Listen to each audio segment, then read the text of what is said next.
જો લાખા રાયમલ પાચા નંદુભાઈ રાયમલ મહેશ રાયમલ ભાઈ અમીબેન લાખા આ પાંચ છે દઈ દે મોહમ્મદ કરવાનો ઉન્મત 400 દબાવવાનો લાખાની ઉંમર ભાઈ આ ગામનો છે બાર ગામનો કામ ના આવે ગામનો આવે એ લાખાની બધી ખબર છે લાખા શેઠ છે મોટો એમ હેલા એમ રીતે ભાણજી ઉભો રહ્યો છે ખબર નથી હે સ્પેશિયલી પોલીસ કેમ કાઢી ચૂંટણી કાર્ડ કે આધાર કાર્ડ ભેગું રાખજો ફૂલમાં બટન દબાવવાનું 4 બટન દબાવવાનું છેલ્લે એક ઓકે કરવાનું હા આ નિશાન હો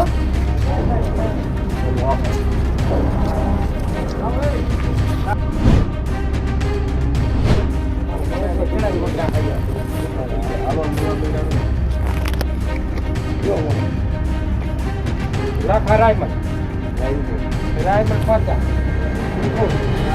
નંદુભાઈ રાયમલ મહેશ રાયમલ ભાઈ અમીબેન લાખા આ પાંચ છે મોહમ્મદ કરવાનો ઉન્મત 400 દબાવવાનો લાખાની ઉંમર ભાઈ આ ગામનો છે બાર ગામનો કામ ના આવે ગામનો આવે એ લાખાની બધી ખબર છે લાખા શેઠ છે મોટો એમ હેલા એમ રીતે ભાણજી ઉભો રહ્યો છે ખબર નથી હે સ્પેશિયલી પોલીસ કેમ કાઢી ચૂંટણી કાર્ડ કે આધાર કાર્ડ ભેગું રાખજો ફૂલમાં બટન દબાવવાનું 4 બટન દબાવવાનું છેલ્લે એક ઓકે કરવાનું હા આ નિશાન હો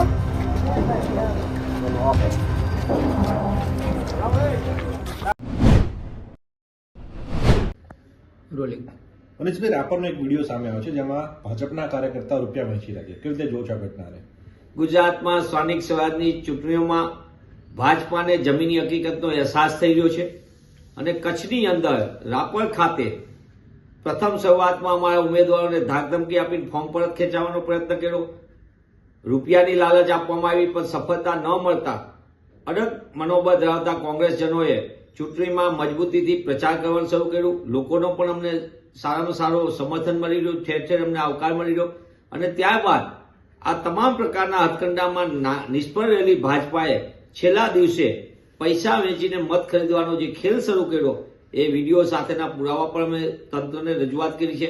અગાઉ પણ અમારા ઉમેદવારને ફોર્મ પરત ખેંચવા માટે જે રીતની ધાકધમકી આપી હતી, જે રીતના એને રૂપિયાની લાલચ આપવામાં આવી હતી, આ વસ્તુ પણ અમે કલેક્ટરશ્રીને લેખિતમાં અમારા કચ્છ જિલ્લા કોંગ્રેસ સમિતિ તરફ આપવામાં આવી છે.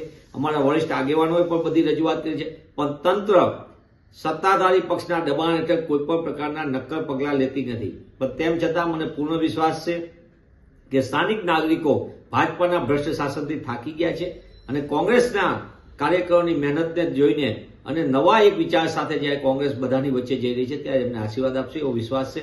પુનઃ હું આપના માધ્યમથી માંગ કરું છું કે આ વિડીયોના પુરાવા સંપૂર્ણ પણ છે. આ લોકતંત્રની હત્યા છે. તંત્ર કેમ કામ કરતું નથી? તંત્ર કેમ પગલાં ભરતું નથી? તંત્ર કોના દબાણ નીચે કામ કર્યું છે? જેની જવાબદારી બંધારણી છે પારદર્શક ચૂંટણી યોજવાની, એ તંત્ર કેમ નિષ્ફળ છે તેની પણ અમે તપાસની માંગ કરીએ છીએ. ઓકે.